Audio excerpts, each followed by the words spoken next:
This video will provide an overview of the group business case project you will be engaging in for ICT 355-555 Systems Analysis and Design. What will be covered in this video is the purpose and objectives of the group project, the overview of the group project intervals, how the project is graded, and resources available to your group for this group project.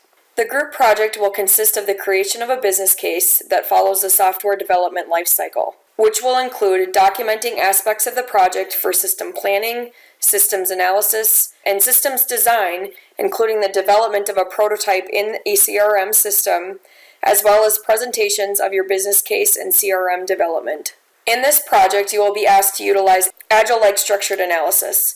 Essentially, Agile techniques are going to be used to revise, extend, and merge earlier versions into the final project. This will be discussed in more detail in the individual interval videos. Typically, when a software development lifecycle project is kicked off, the solution or software that will be used, the solution is not known. However, in the case for this business case for this course, our solution will be utilizing the Salesforce CRM. This is to give students hands-on experience with the actual CRM tool for systems analysis, design, and development. So as your group is designing the business case and defining what you will be developing for the business case, the solution will be built within the Salesforce CRM platform. The objectives of this project are to design, develop, and implement a prototype in an enterprise information system based upon a business case which you will be building.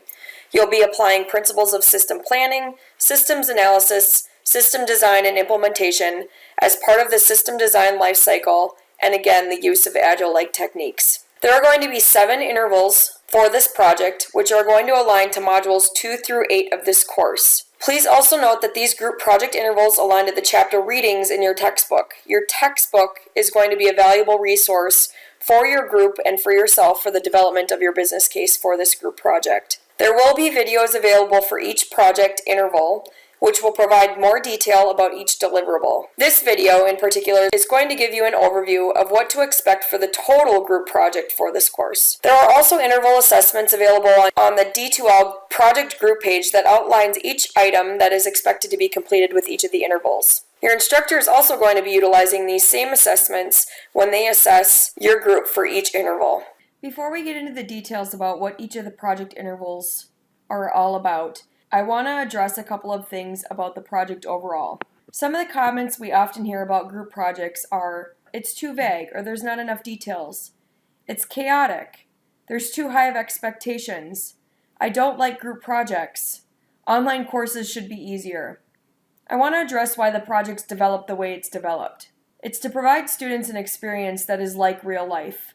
There are many corporations, especially ones that work globally, that often conduct group projects through WebEx and are not done face-to-face. It's also to help spark critical thinking and decision-making and also creativity.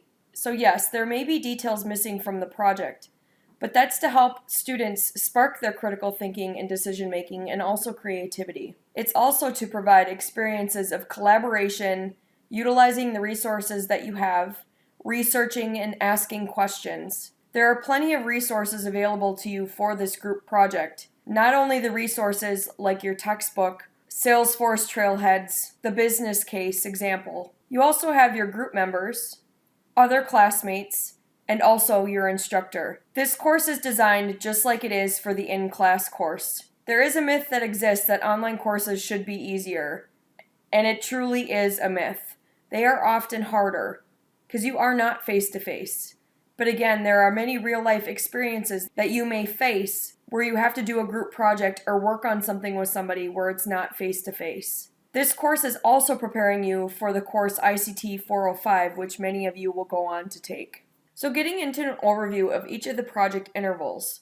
Project Interval 1 essentially is going to be project prep, and this starts in Module 2. What you'll be doing is your group will be forming a consulting team, and you'll be creating an overview of what your consulting team is and what they do.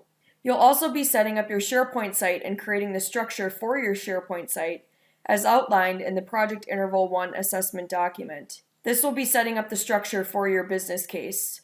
You'll also be identifying the company your consulting group will be engaging with, and you'll be outlining what their vision is, what their objectives are, what their IT environment is, which will include not only their current IT environment, but also their future IT environment vision, goals, and objectives. This interval really is setting the stage and the base for the rest of the business case and the rest of the project intervals. For the rest of the project intervals, we're going to use this image, which depicts a funnel, to describe the different pieces of the business case and the group project. What this picture shows is that we are going to start very broad. We're going to start at the project level, and we are going to work our way down into further details, all the way down into enough detailed requirements to be able to hand off to a developer to develop the system, which your group will also be playing as you will be doing the development within the Salesforce CRM system. We're going to start here at system planning. This is project interval 2. Within the system planning phase of the software development lifecycle, you'll be looking at project level information. You'll be utilizing pre-planning tools to identify the feasibility and do some preliminary investigation into the project. Also within system planning, you'll be putting together the project overview for your business case, including a scope statement, a plan and goals for the project, as well as a project schedule with deliverables and project roles and responsibilities. For project interval 3, we'll be getting into systems analysis. This is where you'll be acting as a systems analyst, and you'll be doing analysis at the business level. You'll be looking at how the business operates, how it looks, how it's laid out, how business process models look within the company, how user models look within the company, and how data, and putting together data models for all of the data within the company. Within this project interval, you'll be focusing a lot on the business itself, not the CRM Salesforce solution, but the actual business level. Also within project interval 3, you will be utilizing the Agile-like techniques to plan out the sprint development schedule. This is taking the analysis that you did at the business level and breaking it down into chunks for development into the CRM system to use a more iterative approach and Agile-like techniques to develop the system in chunks versus developing the system all at one time. When we get into project intervals 4, 5, and 6, this is where we get into the very detailed level of system requirements. Now we're into system design. This is where your group will be developing the system level requirements, so the requirements for the system overall, and then getting into very detailed requirements about what you're developing in Sprint 1 and what you're going to be developing in Sprint 2. At the system design phase, you are still operating as a systems analyst, where you are taking what you've learned about the business and you are developing detailed requirements that you would hand off to a developer to actually develop what the business needs in the Salesforce CRM. This includes things such as user interface wireframes, so that visual of what each object should look like, what the data requirements are that support that user interface, what the functional requirements are for that user interface, so how that user interface should function, and also any auditing requirements. From a system level standpoint, you're also providing the data mapping, so how the data flows in between each of the different data objects, as well as user profile requirements for each object and system requirements. Meaning, how is the system performing? How is it responding? How is it adapting? How is it being maintained? So again, in project intervals 4, 5, and 6, we are getting to the very detailed level of this. At the end of sprints 5 and sprint 6, you'll actually be doing a live demo with your instructor to showcase what you've developed for sprint 1 in your Salesforce CRM, as well as what you've developed in sprint 2 for the Salesforce CRM based on the requirements that you've gathered, and you'll be getting live feedback from your instructor who will be acting as a customer to provide you with some real-life experience for Agile techniques, where typically at the end of each sprint that's developed, the IT developers will do a demo to showcase what has been developed so that the user can provide just-in-time feedback based on what was developed on either missed requirements, things that need to change, or if it's okay to proceed. And then when we get into project interval 7, which is the final project interval, It essentially encompasses all of these things. It will include the finalized business case, as well as a presentation of everything that you've built for your business case for your Sprint 1 and Sprint 2 into a presentation that you will provide to your instructor. So how is this project graded? So after each interval submission, the group is going to receive either a pass or fail grade. Your instructor is going to provide your group feedback, to which you can utilize to, if you received a fail, please don't get discouraged. Your instructor has the philosophy of continuous improvement and continuous learning.